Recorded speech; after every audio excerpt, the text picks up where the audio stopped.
잭 니콜슨, 모건 프리만이 주연한 버킷리스트라는 영화 보신 적 있으시나요? 기억나시나요? There is a famous movie called The Bucket List, starring Jack Nicholson and Morgan Freeman. 예, 이 내용을 안 보신 분들도 있으신데 설명을 드리겠습니다. 두 주인공이 나오는데요. 한 분은 자수성가한 억만장자입니다. 또 다른 분은요, 평생 평범한 그냥 가정을 지켜온 또 가정을 잘 꾸리기 위해서 정비사 역할을 했던 두 분인데 이 두 분이 병원에서 입원실에 시한부 판정을 받고 병실에서 옆에 이렇게 나란히 이렇게 만나게 되는 이야기로 영화가 시작이 됩니다. There was two different old men, a self-made billionaire and a mechanic, who spent his whole life lying under the cars to provide for his family. They received terminal diagnosis and met in a hospital room. 예, 그 다음부터 이제 영화가 어떻게 진행되냐면요. 버킷리스트. 우리는 좀 생소하지만 이게 뭐냐면요. 영어권인 사람들은 잘 알아요. 죽기 전에 자기가 해보고 싶은 거. 그 리스트를 쭉 이렇게 적는 걸 버킷리스트라고 그러는데, 그러니까 생애 마지막 소원 이 정도 되겠죠. 그래서 그들은 죽기 전에 꼭 하고 싶은 일들을 적은 이 버킷리스트를 자기가 딱 각각 들고, 그 다음에 이제 한쪽이 부자잖아요. 그래서 전 세계를 누비며 화려하고 거대한 모험을 쫙 펼치는 그 내용이 영화에서 이제 쭉 전개가 됩니다. Carrying a bucket list of things they want to do before they die, they set off on a grand, glamorous adventure around the world. 그래서 이 한 명이 억만장자니까 세계 최고의 막 호사를 누려보는 거예요. 뭐 좋은 데 가서 맛있는 거 평소에 못 먹어보는 거 그런 거 다 해보고 또 스카이다이빙도 해보고 이거 이제 어차피 우리 죽을 거 이거 뛰어내리다 죽든지 아니면 한 번 더 경험하고 죽든지 똑같아. 그래서 스카이다이빙도 해보고요. 그 다음에 세계 관광 명소 타지마할, 피라미드 이런데 온갖 곳을 다 방문을 합니다.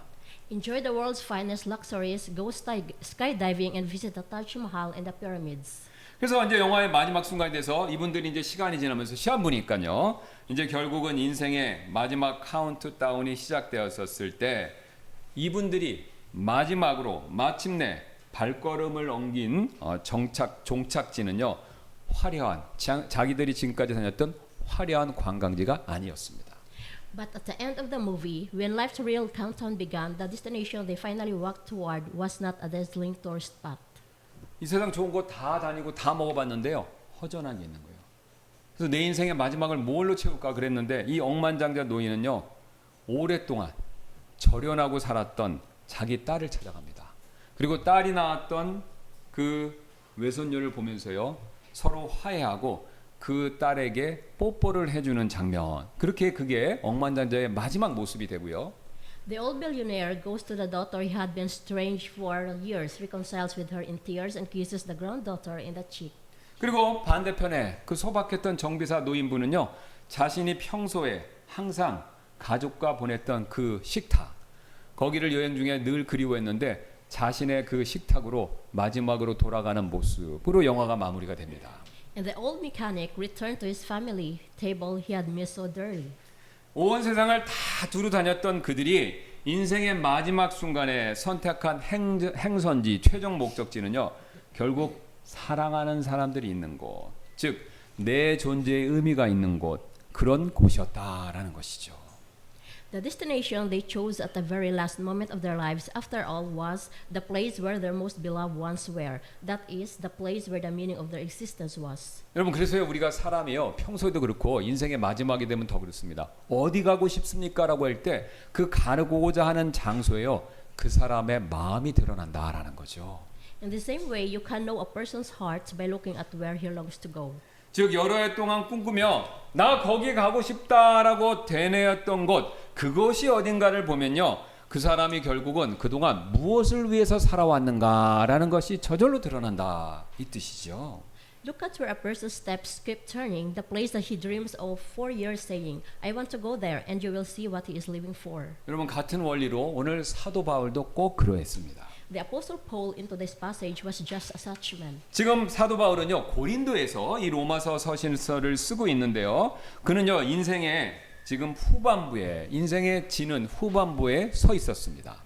Paul, who is writing this letter from Corinth, is now standing in the latter half of his life in Acts 20, verses 2 to 3. 여러분 그는요 우리가 앞에서 이미 살펴봤듯이 예루살렘에서 일루리곤까지 곧 오늘날의 발칸반도 전체에 이르기까지 복음을 지중해 세계 서쪽 지역에 동쪽 지역에 거의 모든 곳에 두루두루 전했었죠. From Jerusalem all the way to Illyricum, that is as far as today's Balkan Peninsula, he had fully preached the gospel. 그는요 수많은 교회를 세웠고요, 수많은 지도자를 디모데 같은 수많은 지도자를 길러냈고요, 또 수많은 매를 맞았고 무려 3번이나 파선을 당했었습니다. He had planted countless churches, raised countless leaders, endured countless beatings, and been shipwrecked 3 times. 우리가 봤었을 때는요 이만하면 이제 좀 쉬어도 될 만한 그런 사람이었는데요. 그런데 그는요 오늘 본문 말씀을 보니까요 여전히 나는 가고 싶다 이렇게 자신의 소감을 그것을 드러내고 있죠. This is a man who has surely earned his rest, and yet he still says, I want to go. 바울은요 오늘 자신이 가고 싶어하는 3곳을 우리 앞에 펼쳐서 보여주고 있는데요. Paul spreads out before us the 3 places he longs to go.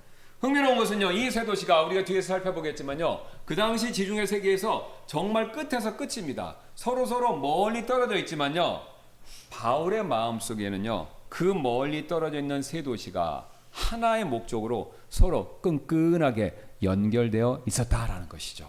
What is fascinating is that although these 3 cities are far apart on the map, in Paul's heart they are joined together in a single purpose. 왜냐하면요 이 3곳이 바로 사도 바울의 교회 사역의 원리와 매우 깊이 맞닿아 있기 때문이었습니다. It is because these 3 places are deeply connected to the principles of Paul's church ministry. 그래서 오늘 우리는요 바울이 가기를 원했던 3곳을요 본문의 순서에 따라 차례대로 따라가 보면서 살펴보면서 이 3곳에 담긴 교회 사역의 원리들 이것을 하나하나씩 배우는 시간을 갖도록 하겠습니다. Today, as we follow the 3 places Paul longed to visit one by one, we will learn the ministry principles contained in each of them. 그렇다면 오늘 바울이 본문에서 가장 먼저 가기를 원했던 곳 어디였을까요? Please look at the center mark on the map in your bulletin. 여러분 주보에 있는 지도 가운데 1번을 보시길 바랍니다. 예, 바로 바울은요 당시 세계 제국의 중심지였던 로마에 가기를 원했었죠. Paul wanted to go to Rome, the capital of the world empire of his day. 본문 22절, 24절 말씀을 보면요. 그의 그 절절함이 다음과 같이 느껴질 정도로 그것을 잘 표현하고 있습니다. If you look at verses 22 through 24, you can feel how earnest he was. 이런 까닭에 또한 내가 너희에게 가려던 것이 많은 방해를 받았느니라. 그러나 이제 이 지역들에서는 더 이상 서약할 장소가 없어 여러 해 전부터 너희에게 가려는 간절한 소원이 있었으니 언제든지 내가 스페인으로 여행하게 될 때면 내가 너희에게 가겠노라. 이는 만일 내가 먼저 너희와의 교분으로 다소 체험을 받는다면 나의 여행 중에 너희를 보기를 바라고 또 너희가 나를 거기로 보내주기를 바라기 때문이라. 그래서 피력하죠. 자신의 가고 싶어하는 마음을요. For which cause also I have been much hindered from coming to you, but now having no more place in these parts and having a great desire these many years to come unto you, whosoever I take my journey into Spain, I will come to you, for I trust to see you in my journey and to be brought on my way thitherward by you, if first I be somewhat filled with your company. 여러분 23절을 보시면요 바울은요 로마에 가는 것이 한 해도 아니고 여러 해 동안의 간절한 소원이었다 이렇게까지 말하고 있죠. The Apostle Paul goes so far as to say that going to Rome had been his great desire for many years. 그런데 이 대목에서요 이해가 안 가는 부분이 하나 있는데요. But there is one thing in this passage that does not seem to make sense. 지금 바울에게 있어서 로마는요 최종 목적지가 아니었다라는 그 사실입니다. It is the fact that Rome was not Paul's final destination. 로마는요 오히려 지중해 세계 서쪽 끝에 있는 스페인으로 가기 위한 일종의 경유지였는데요. 사실 진짜 목적은요 스페인이었다라는 것을 자기가 피력하고 있죠. Rome was a stopover on the way to Spain at the western edge of the world. Spain was the real destination. 그렇다면 굳이 스페인으로 직접 가면 되지 않습니까? 그런데 왜 번거롭게 로마를 먼저 가야 되겠다 이렇게 얘기를 했을까요?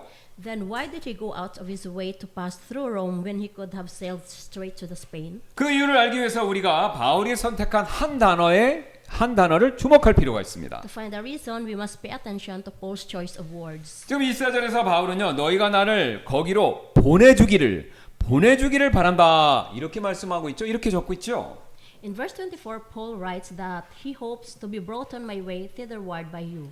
여기서 보내주다라고 번역된 단어는요. 우리말로 보내주다라고 번역된 단어는 원래 헬라어가 프로펜포라는 단어를요. 보내주다 이렇게 한글로 번역을 한 겁니다. The original Greek word translated to be brought on my way is propempo. 예, 이 단어는요. 스페인까지 사도 바울 조심히 가세요라고 이렇게 빠이빠이 손 흔들면서 작별 인사하는 거 그런 가벼운 수준의 인사의 말이 아니었었습니다.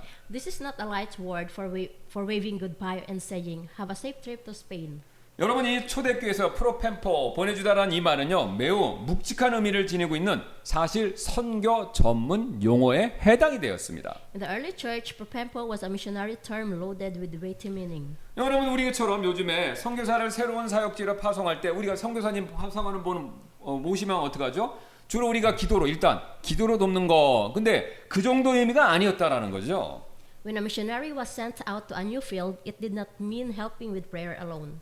오히려 여행에 필요한 그 당시는 이제 음식이 부족하니까 양식도 챙겨주고 그 다음에 여비도 대어주고 그 다음에 그 가는 지역을 잘 모르고 그 당시에는요 치안이 부재이기 때문에 강도가 많았습니다. 그래서 그 길을 잘 아는 강도가 출몰하지 않는 그 길을 잘 아는 현지인을요 딸려 보내서 그 사람을 보호해주고 가이드 역할을 하는 그런 아주 실질적이고 총체적인 선교의 후원을 뜻하는 단어가 바로 보내주다라는 이 단어였다라는 거죠. Rather, it meant supplying the provisions needed for the journey, covering the travel expenses and even attaching companions or escorts to guide him through the perilous road, a very practical and comprehensive form of missionary support. 그런데 여기까지 들으면요 더 이상해지죠.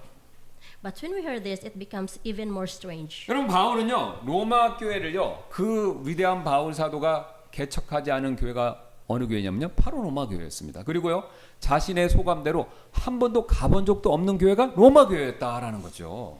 Paul did not plant the church in Rome himself. In fact, it was a church he had never even visited. 근데 그런 교회에요 편지를 바울이 딱 써갖고 내가 스페인으로 지금 갈 테니까 너희가 내 여행 경비를 대고 인력까지 지원해달라라고 요구한 거죠. 여러분 선교 편지 제가 많이 받아요. 이게 모르는 선교사님들이 보내는데 자기 소개하고요 이렇게 해갖고 직접적으로 도와달라는 얘기 잘 안 해요. 근데 바울은요 편지 딱 보내고 내가 너희한테 갈 테니까 나 도와줘라. 완전히 이렇게 거의 강압같이 그런 선교 편지 받으면요 보통 목사님들은요 거절합니다. He sent a letter to such a church saying, I am going to Spain, so I ask you to cover my travel expenses and even supply the manpower. 아무리 사도라고 하지만요 겉으로 봤었을 때 너무 당돌하고 무례한 요구처럼 들릴 수 있기 때문에 그런 거죠. Apostle or not, on the surface this can sound like an awfully bold, even rude request. 하지만 바울이요 이런 무례함을 무릅쓰고 왜 이런 요청을 할 수밖에 없었는지 그 지리적인 이유, 그 당시에 선교와 관련된 지리적인 이유 이것을 우리가 이해할 필요가 있습니다. But we must understand why Paul was forced to make this request, the geographical reason behind it. 여러분 지금 사도 바울은요 지중해 세계 동쪽으로는요 더 이상 복음을 전할 그러니까 복음을 더 이상 전할 곳이 없었다라고 말할 정도로 그가 그렇게 할 수 있었던 이유는요 바울이 안디옥 교회 시리아의 안디옥 교회를요 파송 기지 전진 기지로 삼아서 몇 번이나요 무려 3번이나 선교 여행을 할 수 있었기 때문에 그가 그렇게 지중해 세계 동쪽에서는 복음을 전할 곳이 없을 정도 그 정도로 얘기를 할 수 있었다는 겁니다. The sending base for Paul's first, second, and third missionary journeys had been the church of Antioch in Syria. 그래서 거기서요 시리아에 있던 안디옥 교회에서요 재정적으로 기도로 후원을 받고 그 다음에 1차, 2차, 3차 3번 다 사역을 하고 돌아와서는요 그 교회에다가 지금으로 치면 선교 보고. 근데 바울은 이제 직접 와서 선교 보고를 직접 했었다는 것이죠. He would receive support there, go out to minister, and then return to report. 그런데 이제 바울의 시선은요 당시 세계의 서쪽 이제 동쪽은 끝났고 서쪽 곳 바로 스페인을 향해서 시선을 돌리고 있었던 거죠. But now Paul's eyes were fixed on Spain, the western edge of the world of his day. 근데 여러분 잘 생각해 보세요. 지금 이 동쪽의 끝에 있는 안디옥 교회가 지중해 세계의 서쪽 끝에 있는 스페인의 선교를 지원해 주기에는요 물리적으로 너무 그 당시 기준으로는 너무 멀리 떨어져 있었던 겁니다. The Church of Antioch at the far eastern end was simply too far away physically to support a mission to Spain at the far western end. 그래서 바울은요 안디옥 교회가 지중해 동쪽에서 선교 캠프, 선교 기지 역할을 해줬던 것과 똑같이 그 역할을 이제는요 서쪽에 있는 그 당시 서쪽에 있는 교회 중에서 제일 든든하게 세워져 있던 로마 교회가 그 역할을 맡아주기를 굉장히 진심으로 간절히 바라고 있었던 것입니다. So Paul earnestly hoped that the strong church in Rome would now take over in the west the base camp role that Antioch had carried in the east. 여러분 여기서 우리가 깨달아야 할 아주 중요한 성경적인 원리가 하나 등장하는데요. Here a very important biblical principle comes into view. 여러분 보세요. 그 위대한 사도조차 결코 혼자서 자신의 사역을 해나가거나 완성한 것이 아니라 철저히 상호 의존하고 서로의 도움을 받는 그런 원리 가운데서 사역을 했다라는 그 사실입니다. It is the thoroughgoing principle of mutual dependence. Even the great apostle never ministered alone. 바울 같은 영적인 거장조차도 스페인이라는 거대한 이 선교지 사명 앞에서 저 힘으로는 혼자서 도저히 갈 수도 없고 해낼 수도 없습니다. 그러니 형제 자매 여러분들의 도움이 절대적인 도움이 필요합니다라고 그들에게 겸손하게 엎드렸던 것입니다. Even a spiritual giant like Paul, standing before the enormous mission called Spain, bowed down and said, I cannot possibly go in my own strength. I absolutely need your help.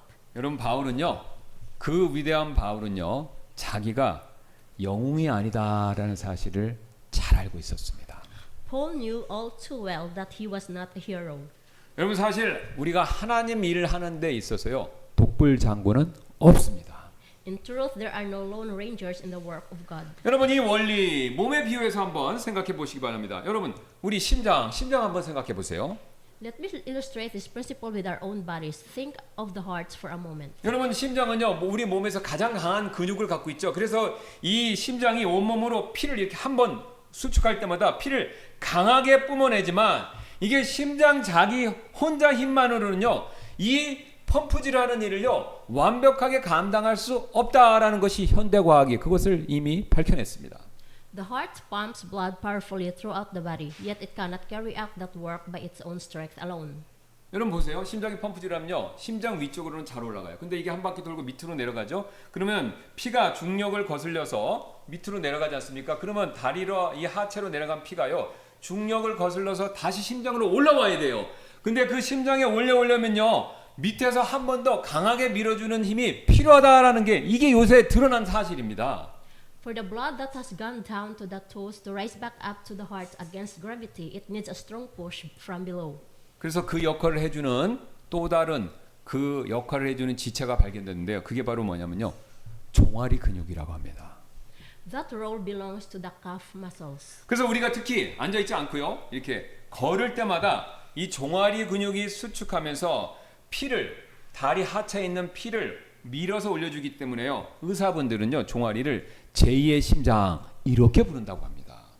Because the calf muscles contract with every step you take and push the blood upward, medical experts call the calf the second heart. 그래서 여러분 심장이 위대한 사도 바울에 해당하다면요. 그 밑에서 묵묵히 피를 밀어 올려주고 있는 종아리라는 근육이 바로 로마 교회의 동역과 헌신 곧 오늘 사도 바울이 말한 나를 보내주는 것 바로 그 프로펜포였다라는 것이죠. If the heart is the great apostle Paul, then the calf muscle quietly pushing the blood up from below is the partnership and devotion of the Roman Church, that is propempo. 여러분 이것이 바로 바울이 잘 아시는 것처럼 고린도전서 에베소서에서 줄기차게 강조했던 우리는 그리스도를 머리로 하는 한 몸의 원리 바로 그 원리를 지금 이야기해주고 있는 것이죠. This is precisely the principle of one body with Christ as the head that Paul emphasized again and again in 1 Corinthians and Ephesians. 여러분 생각해 보세요. 심장 혼자서요.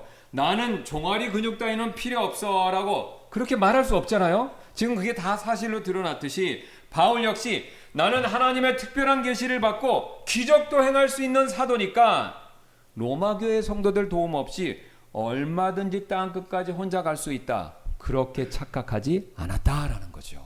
Just as the heart cannot say, I have no need of the calf muscles, Paul never deluded himself into thinking, I am an apostle who has received God's special revelation and can even work miracles, so I can reach the ends of the earth without the sense of the Roman Church. 여러분 저는요 이 상호 의존의 원리, 이 몸의 원리에서 나온 상호 의존의 원리를요 최근에 우리 교회의 사역에서 직접 체험하고 경험하게 되었습니다. I recently experienced this principle of mutual dependence firsthand in the ministry of the church. 여러분 요즘에요 참 사람들이 물질적으로는 풍성하지만 마음적으로 정신적으로 빈곤해져서 우울증이나 공황장애나 낙담처럼 마음에 큰 어려움을 겪는 분이 너무 많은 거예요. 제가 목회 상담을 해보니까 누구라고 말씀 못 드리지만 그런 분이 옛날에 비해서 너무 많은 거예요. 그래서 그런 분들을 돕기 위해서 제가 어떻게 도울 수 있을까라고 그것을 돕기 위해서 기도하고 있는 가운데 하나님께서 지혜를 주셨어요. 그래서 영어 소책자를 그걸 도울 수 있는 소책자를 하나님께서 찾게 해주셔서 이거를 번역해서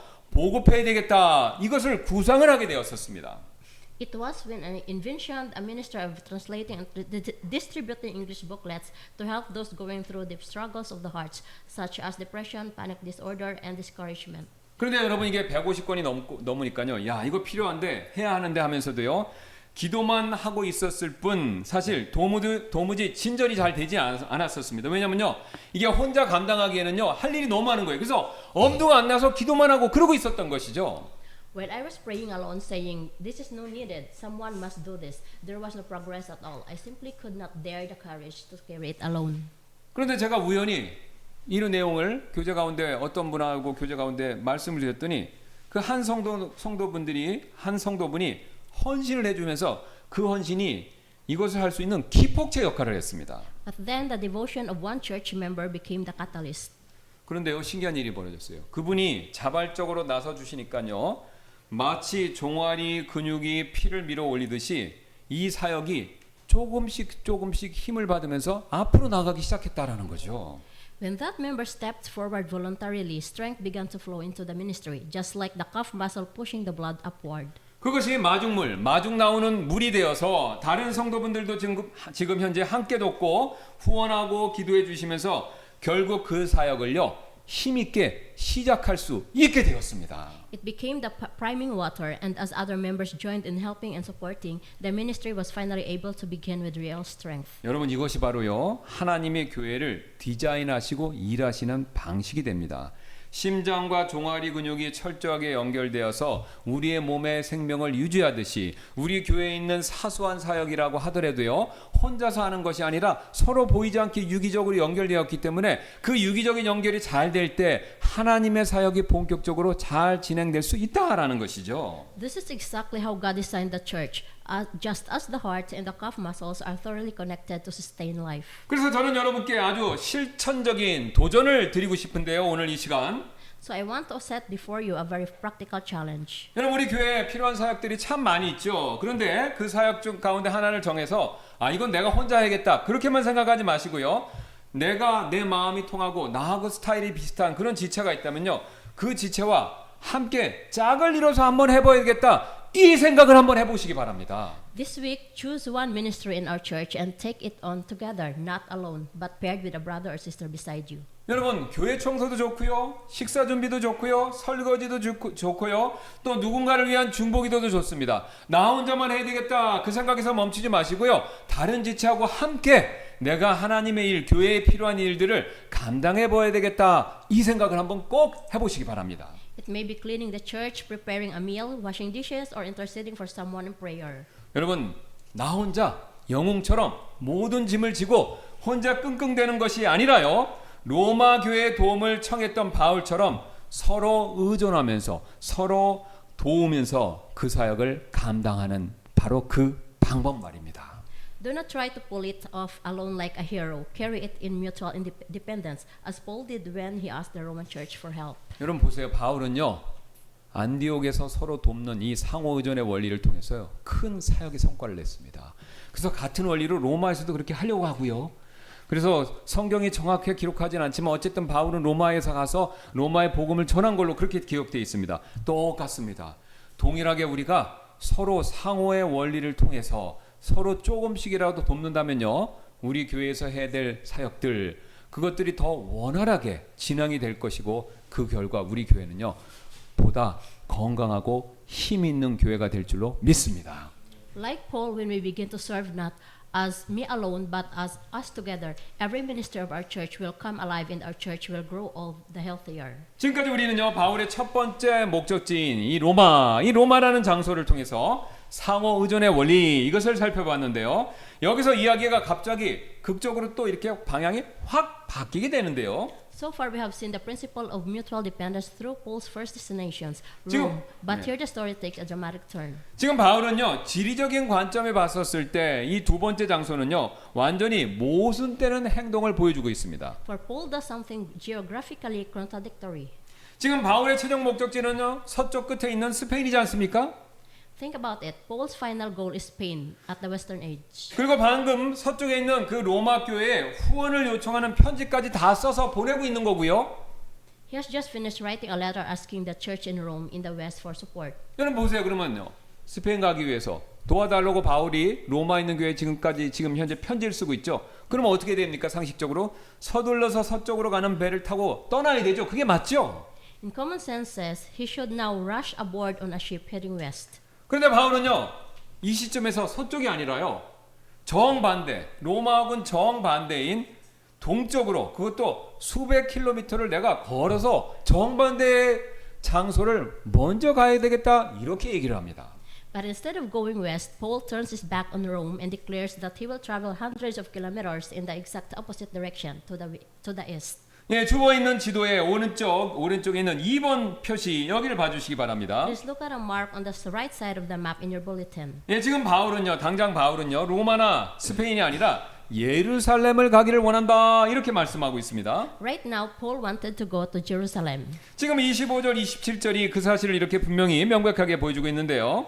Verses 25 to 27 show these facts plainly. 그러나 지금은 내가 성도들을 섬기기 위해 보세요. 지금은 예루살렘으로 가노라. 이는 마케도냐와 아가야 사람들이 예루살렘에 있는 가난한 성도들을 위해 기쁘게 얼마를 기부하였기 때문이라. 참으로 그 일로 인해 그들이 기뻐하였으니 그들은 저들에게 빚진 자들이라. 만일 이방인들이 저들의 영적인 것들에 참여한 자가 되었다면 육신의 것들로 저들을 섬기는 것 역시 그들의 의문이라.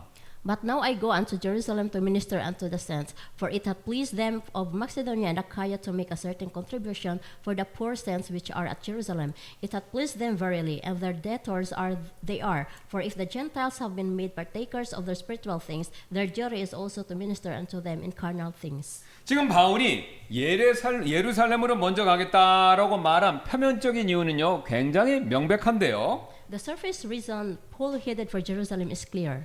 지금 그 당시 시점으로요 예루살렘 교회는요 극심한 기근도 겪었고요 여러 가지 핍박 때문에 굉장히 경제적으로 엄청난 공경 가운데 처해 있었습니다. At that time, the Jerusalem church was in desperate poverty because of severe famine and repeated persecution. 그래서 이 사실이 바울이 개척했던 바울이 세웠던 교회들의 쫙 소식이 전해지면서 이방인 교회들 특히 마케도니아와 아가야 지역의 교회들이 열심을 내서 예루살렘 교회를 돕기 위한 구제 헌금, 사랑의 헌금을 그걸 모아서 줬고요. 그래서 바울이 그것을 받아서 그것을 가져다 주려고 지금 이 얘기를 꺼내고 있는 것입니다. So Paul intended to deliver the relief offering that the Gentile churches, especially the churches of Macedonia and Achaia, that gathered to help the church in Jerusalem. 그런데 여기서 의문이 또 드는데요. 지금 바울은 마음은 로마로 가 있지 않습니까? 스페인을 또 가려고 마음은 저기로 가 있는데 아니 이거 사랑의 헌금이니까 믿을 만한 사람한테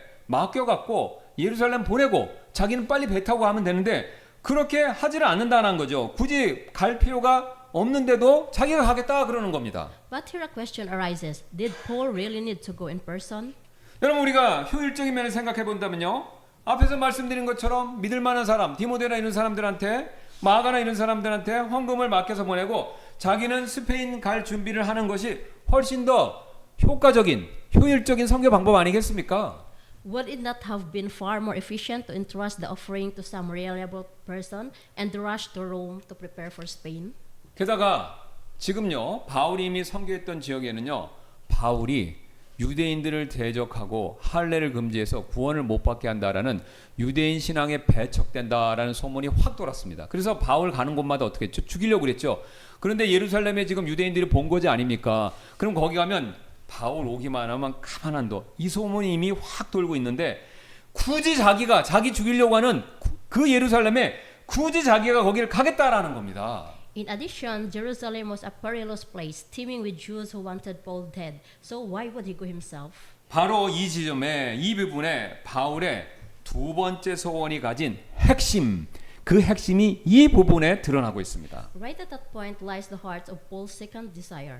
바울에게요, 이 헌금, 사랑의 헌금을 전달하는 일은요, 단순히 돈을 배달하는 우체부 역할, 그것이 아니었었습니다. 그것 이상의 목적이 있었다는 거죠. For Paul, delivering this offering was not the mere errand of a mailman carrying money.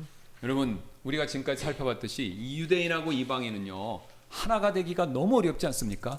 그런데 이 사랑의 헌금이라는 것은요, 유대인과 이방인이 그리스도의 피 안에서 하나가 되었다라는 사실을 확증할 수 있는 너무나도 중요한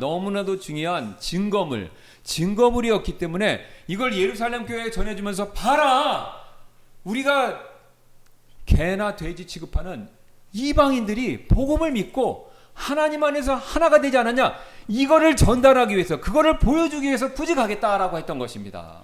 It was a spiritual ceremony of immense theological weight, confirming that Gentiles and Jews had truly become one in the blood of Jesus Christ. 게다가 중점적으로 헌금을 한 이 마케도니아 상황을, 교회 상황을 보면요, 이게 단순한 구제나 자선 차원, 우리가 흔히 아는 구제나 자선, 그런 게 아니었다라는 것을 보여주고 있는데요.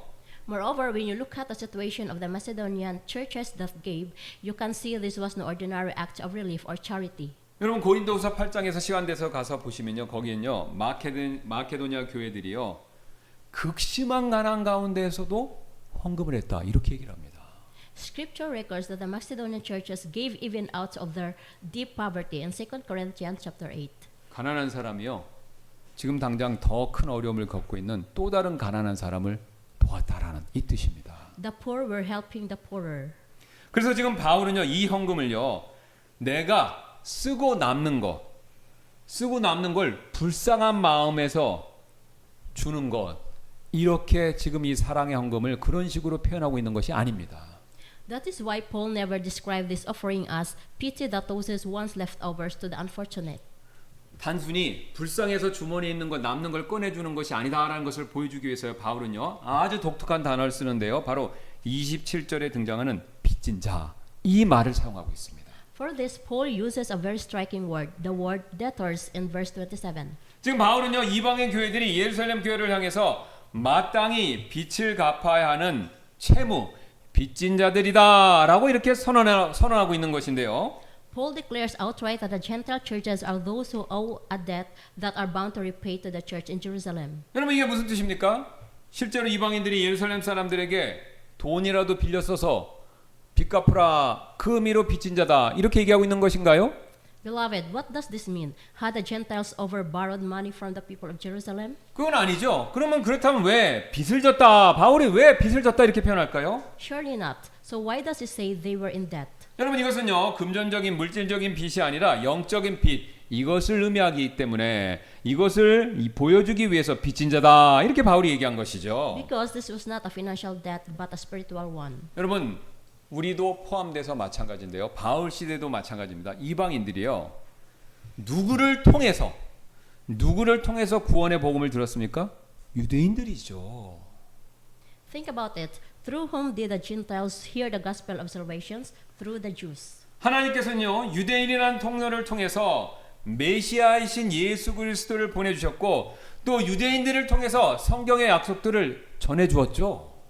God sent a Messiah, Jesus Christ, through the channel of the Jewish people and gave the promises of Scripture through them. 그래서 이방인들은요, 예루살렘 교회로부터 지금 엄청난 영적인 복을요, 그것도 값없이 거저 그것을 받고 누리고 있었던 것이죠. The Gentiles had freely received their enormous spiritual blessings from the church in Jerusalem. 그래서 바울의 논리는 다음과 같은데요, 너희 이방인들이 유대인들을 통해서 영적인 생명을 얻었으니 이제는 육신적인 물질로 가난한 그들을 섬기는 것은 너희가 쓰다 남는 것을 적선하는 것이 아니라 마땅히 갚아야 할 영적인 빚을 갚는 행위다, 믿음의 행위이다, 이렇게 지금 이야기해주고 있는 것입니다. So Paul's logic is this: you Gentiles receive spiritual life through the Jews. Therefore, serving them in their poverty with material things is not alms giving out of your surplus. It is repaying a spiritual debt you rightly owe. 여러분 이걸요 이방인 교회들이 깨달은 거예요. 그래서 깨달았기 때문에 자기들도 엄청 남 도와줄 입장이 아니에요. 지금 마케도니아하고 아가에 있는 교회는요 남 도와줄 입장이 아니에요. 근데 이걸 깨달았기 때문에 남을 도와줄 수 있는 입장이 아닌데도 극심한 가난 가운데서도요 기꺼이 예루살렘 교회를 위한 사랑의 헌금을 걷어서 보낼 수 있었던 이유가 된다라는 것이죠. And that is exactly why the Gentile churches could give so willingly even out of extreme poverty.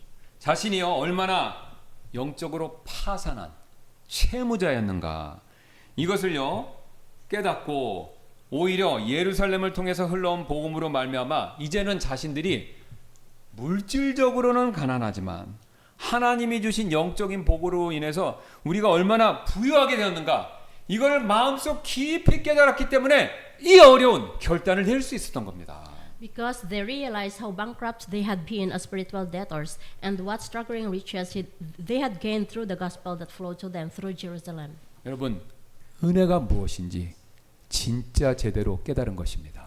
They had a thorough awareness of grace. 여러분 사실 우리 인간의 본성을 잘 생각해 보면요, 들여다 보면요, 우리는 보통 현대 사회를 사람들은요 더더욱 그런데요, 이 돈 이걸요 생명줄로 보통 여기죠. In fact, if you consider human nature, we usually treat money as your lifeline.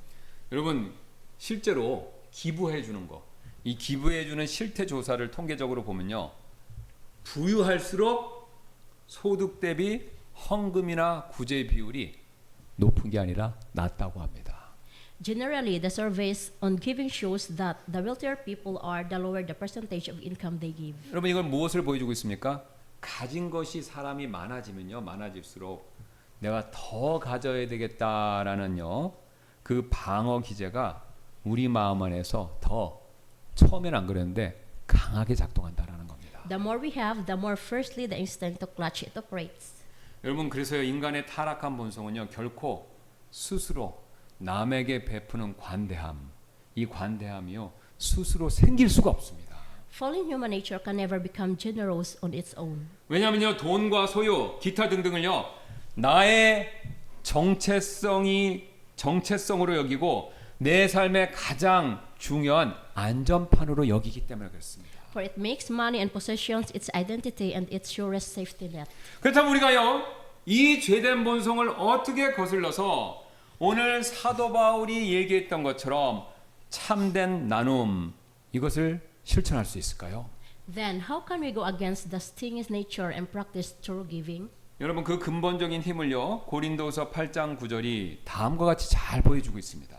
2 Corinthians chapter 8 verse 9 shows us the fundamental power. 이는 우리 주 예수 그리스도의 은혜를 너희가 알기 때문이요 비록 그분께서 부유하셨을지라도 너희를 위하여 가난하게 되셨으니 이것은 자신의 가난함을 통해 너희를 부유하게 하려 하심이라. For you know the grace of our Lord Jesus Christ, that though he was rich, yet for your sakes he became poor, that you through his poverty might be rich. 여러분 만물의 주인, 이 모든 것을 다 가지셨던 창조주, 삼위의 하나님 가운데 한 분이신 예수 그리스도께서요 우리를 위해서 모든 영광을 다 내려놓으시고요 오히려 십자가에서 가장 가난하고 비참한 그 자리에 일부러 서시고 내려가신 것이죠. Jesus Christ, the owner of all things, laid aside all the glory of heaven and came down to the poorest, most wretched, most accursed place, the cross. 여러분 왜 그렇습니까? 우리가 죄에 끌려서 이 세상에 참된 만족을 줄 수 없는 것들에 그냥 그거에 끌려다니고 그거에 종이 되어갖고 그걸 구하다가 마치 바닷물을 마시는 조난자처럼 더 그걸 마시다가 결국 갈증으로 죽고 지옥에 가는 이 사실을 아셨기 때문에 우리를 구원해 주시고 반대로 그분 안에서 참된 만족과 기쁨, 영원한 생명을 주시기 위해서 그렇게 하셨던 것이죠. Why did he do it? Simply to save us, who were spiritually bankrupt and bound for hell, and to give us the riches of eternal life. 여러분 하나님께 다른 사람들에게 정말로 진실되게 조금이라도 더 베풀고 드리기를 원하십니까? 그렇다면요. 여러분의 선한 마음에 그 근거가 있는 것이 아니라요. 하나님의 이 큰 은혜, 이거를 더 깊이 묵상하시고 내가 가진 것 중에서 받지 않은 것이 없구나. 그리고 그리스도께서 그것을 입증하셨구나. 여기에 대한 깊은 깨달음이 있어야만 그때만 내가 드리는 것이요 아깝지 않고요. 내가 베푸는 것이 세금이나 손실같이 여겨지지 않을 수 있습니다. The moment this grace of the cross sinks into our bones, the money that leaves my pocket is no longer a painful tax or a loss. 여러분 십자가를 통해서 받은 그 은혜가 내 안에서 막 가슴에서 벅차 올라올 때 이게 자연스럽게 흘러나올 때 그 흘러나오는 은혜의 물결을 타고 거기에 내 물질과 사랑과 헌신이 다른 사람에게 자연스럽게 전해질 수 있다라는 거죠. The grace freely received at the cross wells up within me and overflows naturally toward my neighbor. 여러분 이렇게 하려면요. 내가 빚졌다. 나는 영적으로 파산한 사람이다. 내가 탕자다라는 그 사실을 깊이 깨달은 사람만 나눔을 의무가 아닌 기쁨으로 승화시킬 수 있습니다.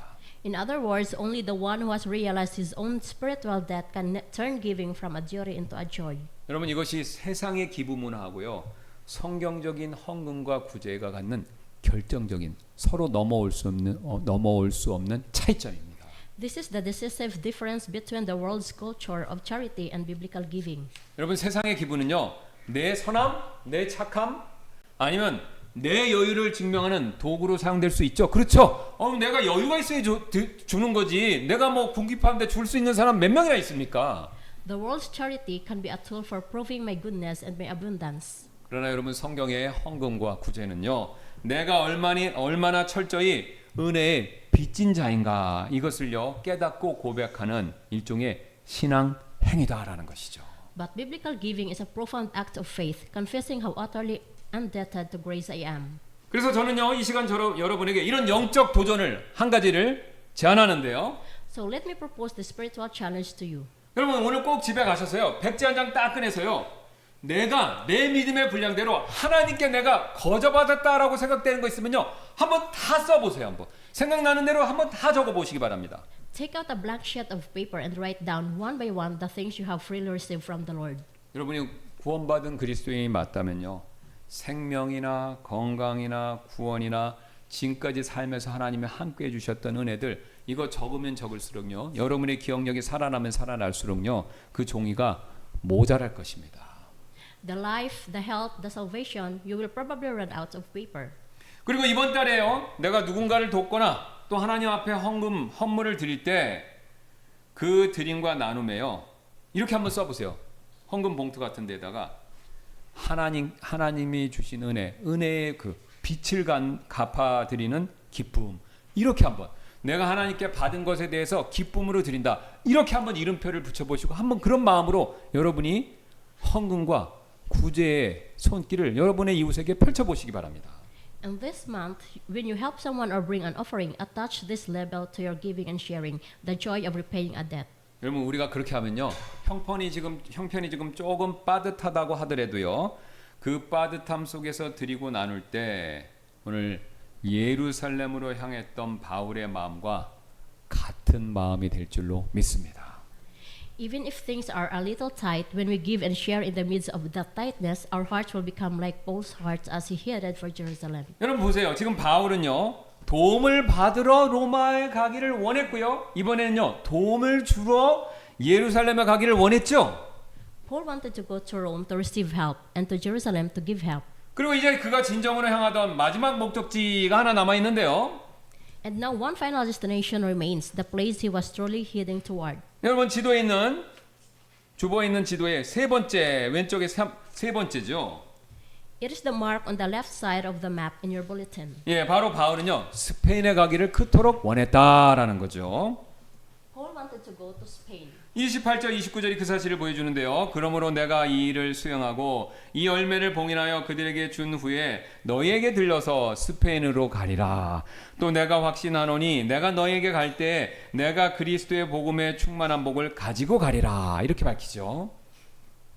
Let us look at verses 28 to 29. When therefore I have performed this and have sealed to them this fruit, I will come by you into Spain. And I am sure that when I come to you, I shall come in the fullness of the blessing of the gospel of Christ. 여기서 또 다른 우리가 궁금증이 생기는데요. 왜 바울은요 하필이면 한 번도 개척된 적이 없는 척박하고 낯선 땅, 그러니까 스페인만 고집하죠. 다른 지역도 많은데 북아프리카도 있잖아요. 그죠? 다른 지역도 있는데 알프스 산간도 있는데 유독 스페인만 계속 고집을 하죠. But here another question arises. Why did Paul insist on Spain of all places, a barren, unfamiliar land where no one had ever broken ground? 여러분 사실요 바울은요 꼭 스페인에 가지 않아도 됐습니다. 에베소나 고린도처럼 자기가 이미 개척해서 기반이 잡힌 곳에 가면서 거기서 그 사역자들 훈련시키고 도와주면서 그죠? 설교해주면서 그죠? 부흥 집회 인도해주고 그렇게 하면요 사람들에게 편안하게 대우받으면서 그렇게 인생 마지막에 뭐 큰 불편함 없는 사역을 할 수도 있는데 스페인을 지금 고집합니다.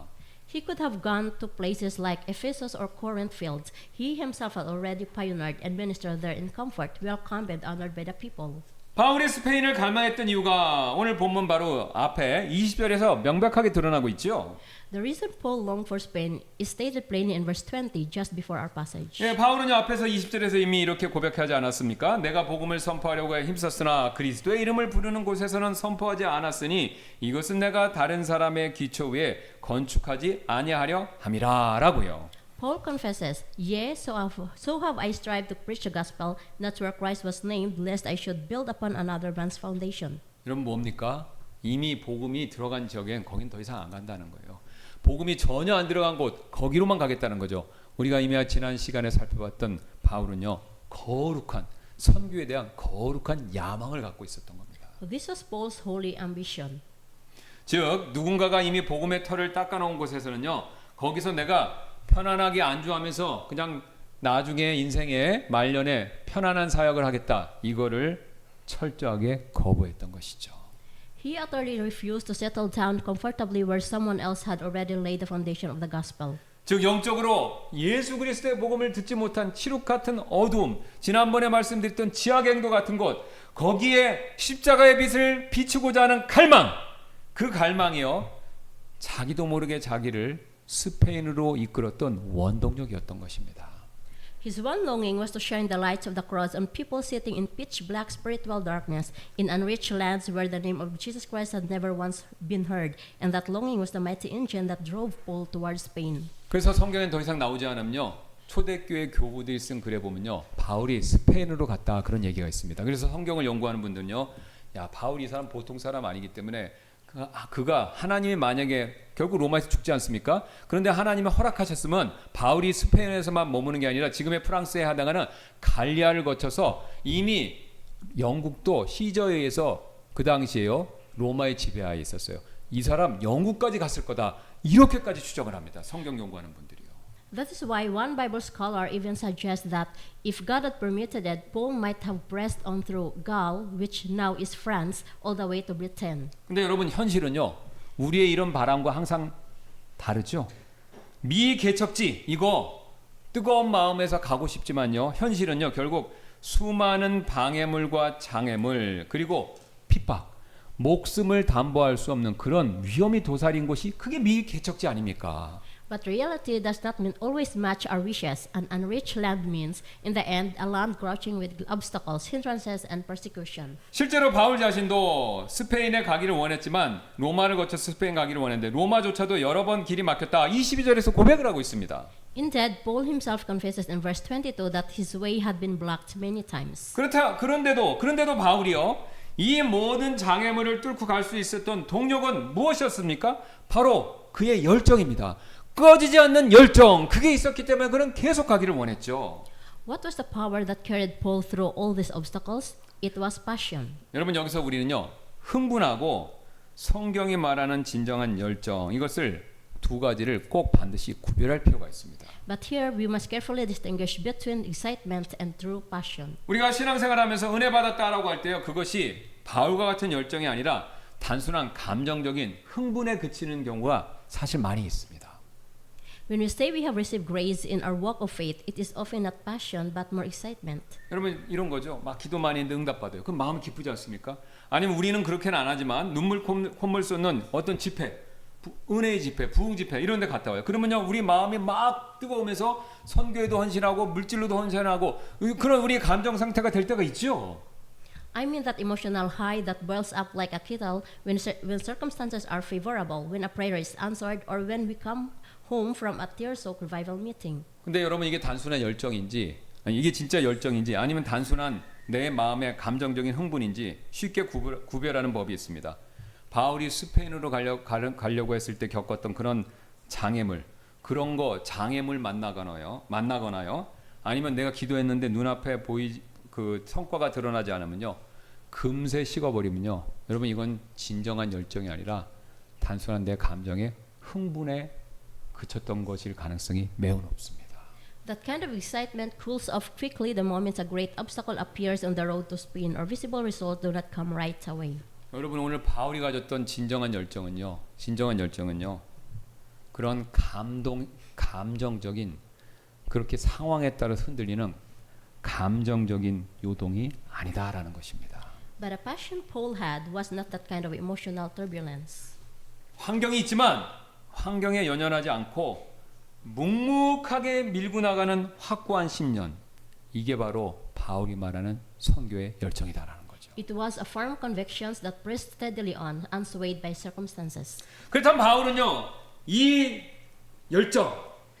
열정의 연료를 어디서 얻었을까요? 그냥 자신의 강철 같은 의지 그것 때문에 이런 열정의 힘을 얻을 수 있었을까요?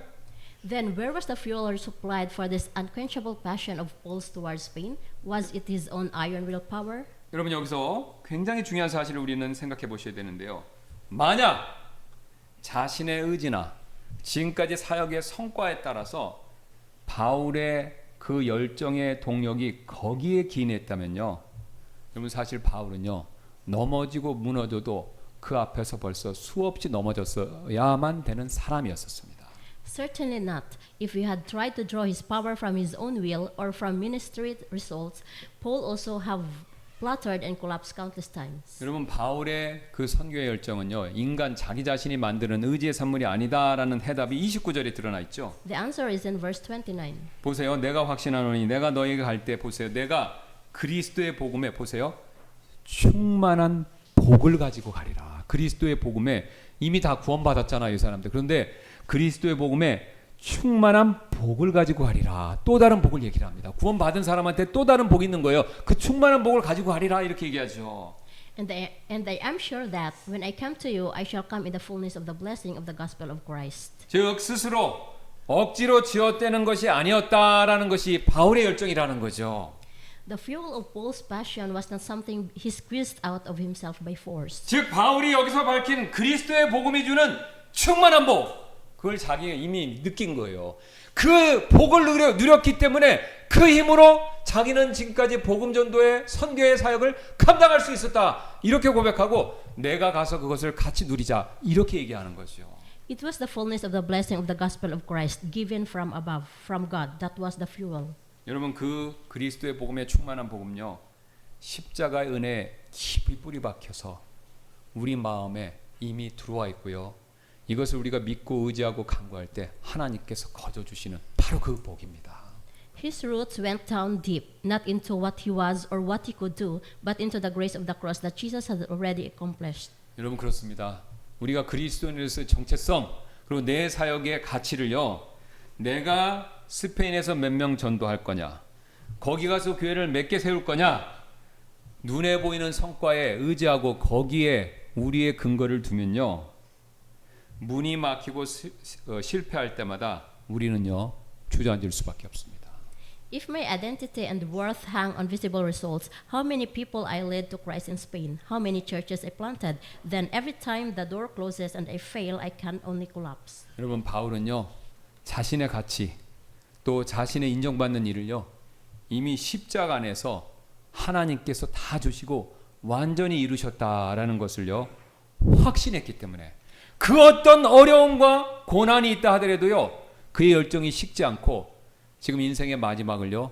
스페인의 복음 전도다라는 미개척지에서 보낼 그런 각오를 하고 있었던 것이죠. But Paul was confident that his worth had already been made complete in the cross of Christ. 그래서 내가 실패해도 십자가의 복음은 실패하지 않는다. 내가 이 땅에서 다 못 이루어도 내 다음 사람들이 있어서 반드시 그것을 이룰 것이다 라는 그런 확신 가운데 앞으로 나갔던 겁니다. Even if I fail, the gospel of the cross does not fail. Even if I cannot finish it all on this earth, Christ will accomplish it in the end, even through someone else. 여러분 이처럼 바울에게는요 하나님과 복음을 향한 완벽하고 확실한 신뢰, 그 믿음이 있었던 것입니다. He had this thoroughgoing trust in God. 그래서 그를요 스페인으로 뚜벅뚜벅 걸어가게 할 수 있었던 진정한 열정의 실체였다라는 것이죠. This is the true substance of the passion that let him walk on, step after step, into the unknown land of Spain, not afraid of rejection and persecution. 사실 여러분 우리에게도 우리 각각에게도요 저마다 영적인 스페인 있죠? 즉 복음이 닿지 않는 사람이나 어떤 장소들이 있지 않습니까? Beloved saints, each of us also has a Spain of our own. I mean the places the gospel has not yet reached. 그 영적인 스페인이요 아직 예수님을 알지 못하는 내 직장 동료일 수도 있고요. 그 다음에 여러 해 동안 복음을 거부하고 있는 내 가족일 수도 있고요. 그 다음에 우리 교회가 한 번도 손을 뻗어보지 못한 우리 주변 이웃일 수도 있습니다. It may be a coworker who does not yet know Jesus, a family member whose heart has been closed for years, or a neighbor on our church has never reached out to. 여러분 우리가 그분들에게 다가가는 것이 어렵다라고 느껴지는 것은요 사실 열매가 더디고요. 그 다음에 그들의 반대와 심지어는 박해로 인한 좌절감 때문일 때가 많이 있죠. If that place feels hard, it is because the fruit is low and the discouragement are many. 그런데 여러분 우리는 한 가지를 꼭 기억하셔야 됩니다. 우리를 그리로 보내시는 분도요 그리스도이시고요. 그곳에서 열매를 맺게 하시는 분도 그리스도시다. 이 사실을 우리는 꼭 명심하셔야 합니다. But remember, the one who sends us there and the one who bears the fruit there is not us, but Christ. 미국에서 평생 이 라디오로 복음을 전해왔던 어떤 나이 드신 목사님이 굉장히 유명하신 분이신데요. 신학교 총장님도 하신 분입니다. 어떤 나이 드신 목사님이 다음과 같은 간증을 들려주신 적이 있었습니다. An elderly pastor in America who had preached the gospel by radio all his life once shared his testimony. 오늘 그분께 다음과 같은 전화가 한 통 걸려왔다는 거예요. One day a phone call came to him. 근데 수화기 너머에 어떤 여성분인데 그분이 울먹이는 목소리로 그 목사님한테 이렇게 말을 했다고 합니다. 목사님은 저를 모르시겠지만 저는 목사님의 라디오 방송 덕분에 제 인생이 삶이 완전히 뒤바뀐 사람입니다. 그렇게 얘기를 시작했다는 거예요. A woman on the other end of the line said in a trembling voice, Pastor, you wouldn't know me, but I am someone whose life was completely turned around through your radio broadcast. 그렇게 말할 땐 그녀는요 눈물을 막 쏟으면서 자신의 과거를 간증하듯이 완전히 있는 그대로 털어놨습니다. In tears, she poured out her past.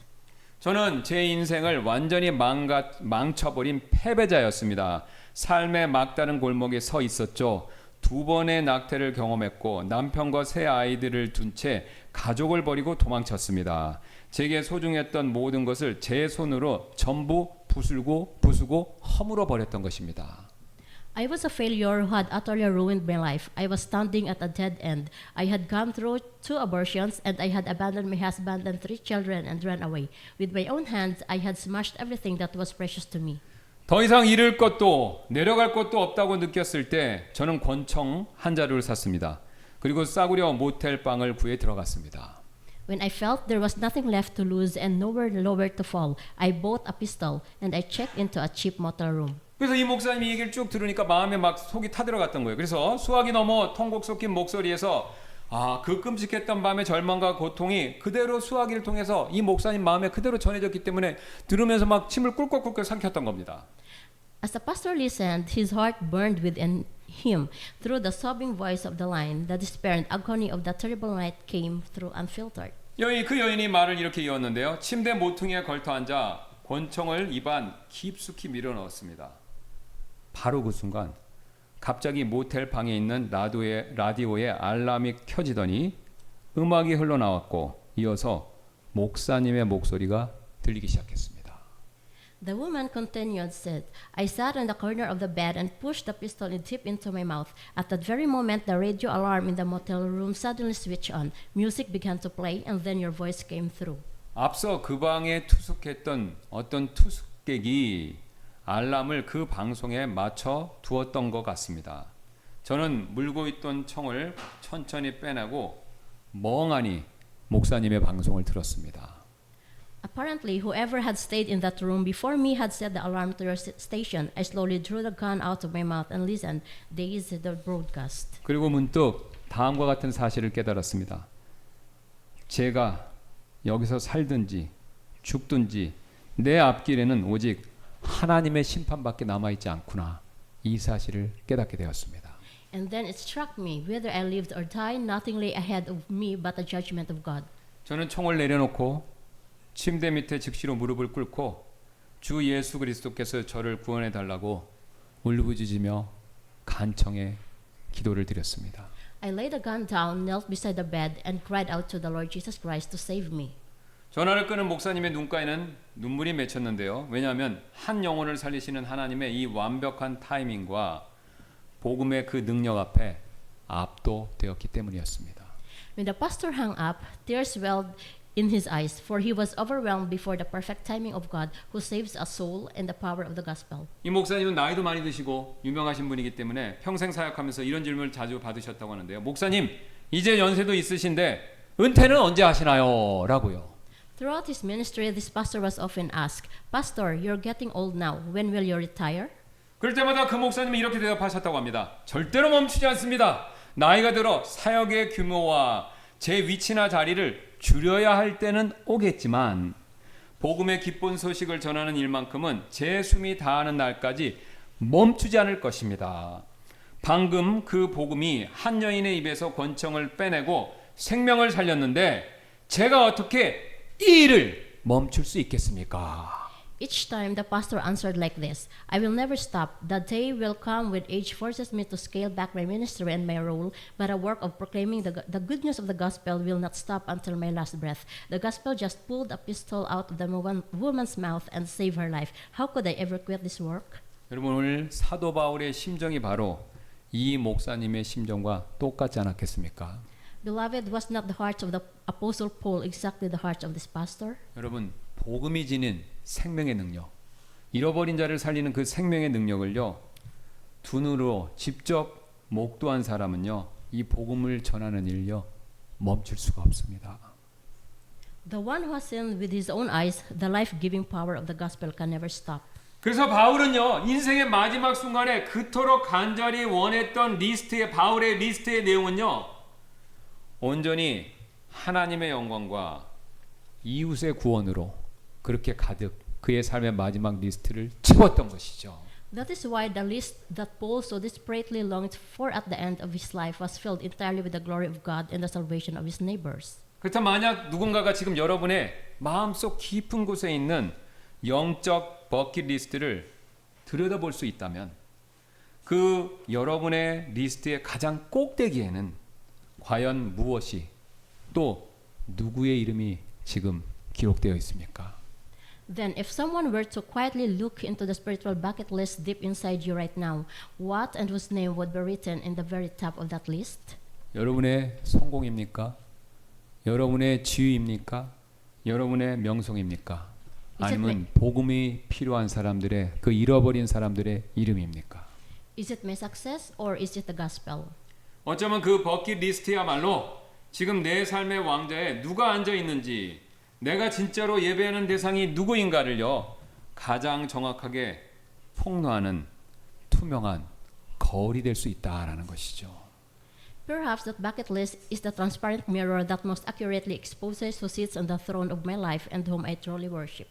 오늘 여러분 영화 속 두 노인분이 인생의 마지막에 진짜 가치 있는 것을 깨닫고 그곳을 향해 발걸음을 돌렸던 것처럼 오늘 우리도요 아직 복음이 닿지 않는 전해지지 않는 우리 저마다의 스페인 영적 스페인을 향해서 우리도 우리의 발걸음을 그쪽으로 향하도록 나아가야 된다라는 것이죠. Like as the two old men in the movie realized at the end of their life that was truly precious and turned their steps, today we also must set out toward our own Spain, where the gospel has not yet reached. 그곳이 바로 여러분의 믿지 않는 가족, 여러분의 직장 동료, 또 여러분의 무관심한 이웃이 될 수 있을 것입니다. It may be a coworker who does not yet believe, a family member whose heart is closed, or a neighbor we have ignored. 그럼 우리 이 시간 우리 잠시 이렇게 결단하고 기도하는 시간 갖도록 하겠습니다. So now let us take a moment to make this resolution and pray. 주님, 저는 오늘 바울이 그토록 가고 싶어했던 세 곳 로마와 예루살렘과 스페인이 가르쳐주는 영적 진리에 대해서 배웠습니다. Lord, today I have learned the spiritual truths taught by the three places Paul so longed to reach: Rome, Jerusalem, and Spain. 주님, 솔직히 고백합니다. 저는 사역을 누군가 하겠지라며 뒤로 미루어 적이 있었고, 가진 것을 움켜쥔 채 베풀기를 주저한 적이 있었고, 제 곁에 영적인 스페인을 못 본 척 지나간 적이 많이 있었습니다. I confess honestly, I have pushed ministry aside, thinking someone else will do it. I have clutched what I have and hesitated to give, and I have passed by the Spain before me, pretending not to see. 오늘 그런 다친 마음 주님 앞에 내려놓기를 원합니다. Today I laid a closed heart down before you. 그리고 그것을 향해 빚진 자의 간격을 품고 기도하며 전도의 발걸음을 굳게 내딛기를 소원합니다. And toward that place, with the deep gratitude of a debtor, I will pray and plant my feet firmly to the path of evangelism. 저 혼자 힘으로 안 된다면 오늘 내 주변의 믿음의 동료들과 함께 기도하며 서로 함께 그렇게 하기를 원합니다. When my own strength is not enough, I will ask my fellow believers around me to pray and do it together with one another.